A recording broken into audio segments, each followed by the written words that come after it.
Hello dear students, today in this video let's see how to draw histology of liver with H&E pencil. So very first I am drawing this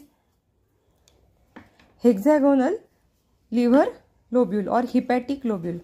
At the center of this hepatic lobule there is central vein. Here we have to draw central vein at center of this each hepatic lobule. This is interlobular connective tissue septa. In human liver, interlobular connective tissue septa, they are very thin. So now from the central vein radiating these polygonal cells. So these hepatocytes, they are radiating from the central vein toward the periphery. Hepatocytes, they are having multiple sides. So we know it is polygonal. Between these cords or plates of hepatocyte, you can notice the clear spaces are there. These are the sinusoids.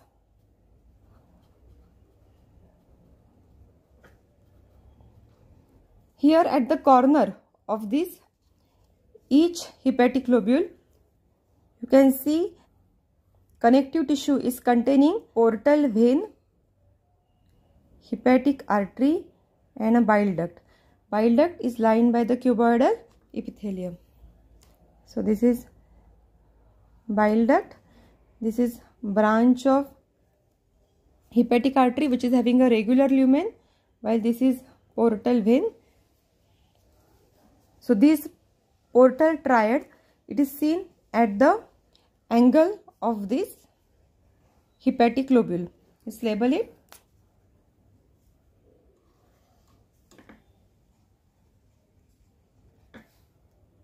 These are cords of hepatocytes.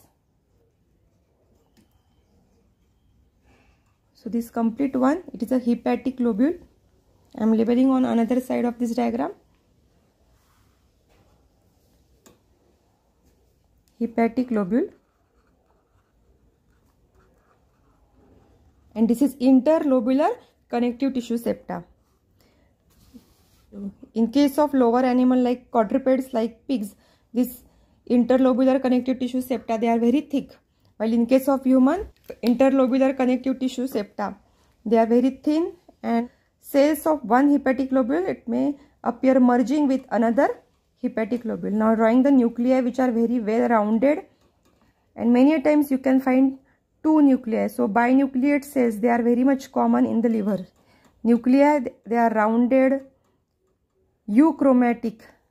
Here now you can see this space which is between the two cords of this hepatocyte. These are known as sinusoids. So labeling here, sinusoid. This one is the hepatic artery. Below you can see here larger lumen which is portal vein. Wall is thin of this portal vein, while the cuboidal epithelium lined, this one is the bile ductule, interlobular bile duct. This trio, they are forming a portal triad. So labeling here, portal triad. Actually this area also contains lymph vessel which is started from the space of Moll, which we will see later on. However, the lymphatic vessel is not prominently seen, so it appears it's a triad. So we'll draw some more portal triad at the angle of this hepatic lobule. Regular lumen and thick muscles, they are found in the wall of this hepatic artery, while irregular lumen, large lumen, that is of portal vein, while cuboidal epithelium, it is specific of this bile ductule, interlobular bile ductule. We'll complete rest of the hepatic lobules in the similar way. Connective tissue of the liver is made up of reticulin fibers. This connective tissue framework of the liver is formed by the type 3 collagen fibers. If the slide is stained with the silver stain, it can stain this connective tissue framework. Here I am drawing few of these endothelial cells which are lining these tortuous sinusoids. Endothelium, that is not continuous but it is fenestrated, which is having the pores toward the basal lamina. These are endothelial cells having the flat nuclei lining these hepatic sinusoids. So few of the nuclei of endothelial cells of the hepatic sinusoids, they are seen. These are of course squamous epithelium. Labeling here endothelial cells. Liver has a regenerative capacity. These hepatocytes, they regenerate after injury. Now completing this slide, the direction of blood in the hepatic sinusoid is from this portal vein, or you can say from portal periphery toward the central vein. This is because the branch of this hepatic artery and branch of the portal vein, they pour the blood inside this hepatic sinusoid and then it run toward the central vein. In the sinusoid, there is mixing of the blood from hepatic artery, which is oxygenated blood, and portal vein, which is rich in nutrients. So liver is having dual blood supply. Hepatic artery, it supplies oxygenated blood. The central vein, later on, then they unite to form hepatic vein, which ultimately drain into inferior vena cava. So this is how slide appears. Now to understand structural and functional unit of the liver, that is, here you can see this we have drawn just now. This is the hepatic lobule, which is polygonal in shape. This is a portal lobule,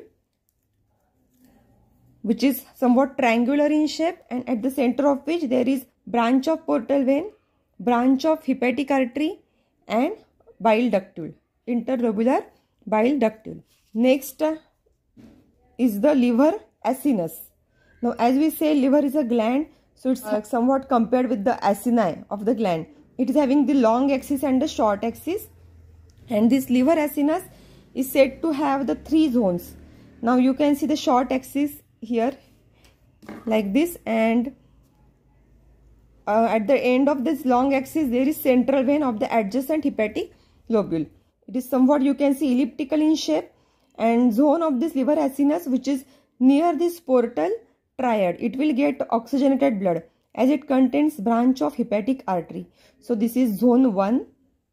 Next zone to it, zone 2, and the liver parenchyma or cells which are lying close to central vein, that will get the least oxygen as it is away from this portal triad. So this is zone 3.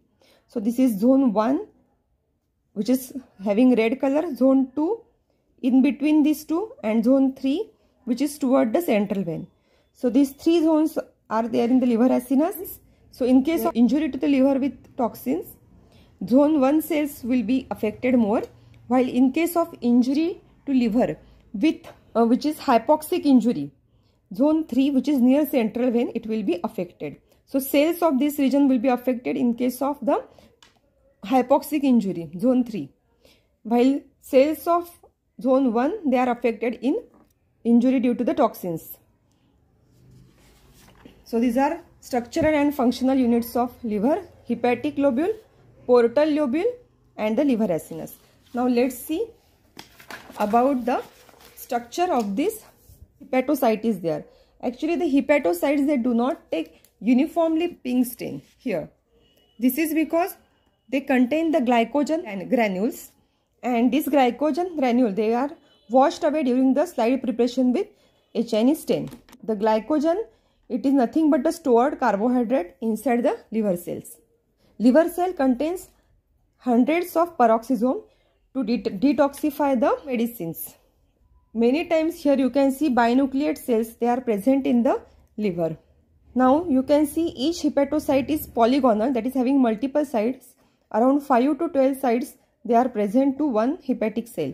I colored this sinusoid with a red color because it contains the blood of the portal vein and the hepatic artery. This sinusoid, you can see it is lined by this endothelial cell which is fenestrated endothelial cells, and you can see the basal lamina is also fenestrated. Because of this fenestrated nature of endothelial cell lining this sinusoid, this blood from the sinusoid, it can directly come in contact with the hepatocyte. So this surface of the hepatocyte which is near this sinusoid, it shows this, you can see microvilli which help in increasing the surface area of the hepatocyte. There is direct contact of the blood in the sinusoid with the hepatocyte. As a result, the blood of the sinusoid, which is rich in nutrients, as it is carried by portal vein, it is directly coming in contact with hepatocyte, and hepatocyte will absorb and metabolize these nutrients.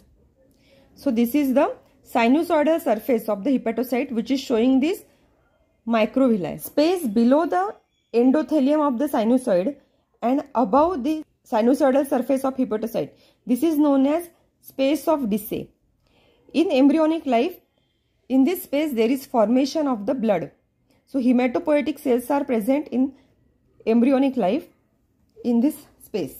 In this space, plasma can directly enter and come in contact with the hepatocyte. You can see in this space of Disse one more cell is there. It is Ito cells. This Ito cell, it has a storage function which stores vitamin A. However, Ito cell, it may convert into fibroblast cell and having a fibroblast like function when there is liver injury, and it will synthesize collagen fibers and take part in scarring, or you can say fibrosis of the liver tissue in case of liver injury, like due to alcoholic liver injury. One more cell is found in the liver. Here you can see which is having multiple processes, that is the Kupffer cell. This Kupffer cell, it is hepatic macrophage and it will engulf the dead cells, the dead RBCs, then bacteria, etc. So this is the Kupffer cells and it lies in hepatic sinusoids. You can see the another surface of the hepatocyte other than this sinusoidal surface which is showing this microvilli. This is intercellular surface. So this is intercellular surface which is showing these tight junctions. Surface of the hepatocyte which is not near the sinusoid, it shows this canalicular surface in which this hepatocyte, it synthesizes the bile. So with the green color I show this canalicular surface. So between the non-sinusoidal surface, here the canalicular surface of the hepatocyte is there. This bile canaliculi, they will unite to form intralobular canaliculi, which later on unite to form interlobular bile ductule, which is present in the portal triad, and later on they will form the bile ducts. So here we can see how the hepatocyte is performing its function, that is by this sinusoidal surface, absorption of nutrient from the portal vein. By this canalicular surface, here it is secreting the bile. Then you can see it's storing the carbohydrate in the form of glycogen granules. It has around hundreds of peroxisomes. Then it is having smooth endoplasmic reticulum and rough endoplasmic reticulum, which is very much active. So in the space of mole, which is the space between hepatocyte and the intralobular bile duct, in this connective tissue, here there is the formation of lymph take place, and this is the space of mole. Let's have a look on the surfaces of the hepatocyte, which is polygonal in shape, sinusoidal surface, canalicular surface and intercellular surface. While cells of the liver, these are hepatocytes, then Kupffer cell, which is a part of hepatic macrophage, then Ito cell, which is having storage function and it acts as a fibroblast in case of liver injury. Then endothelial cells, which are fenestrated cells. Then another cell which is present in embryonic life, that is a hematopoietic cells. So this is about the liver histology. Thank you.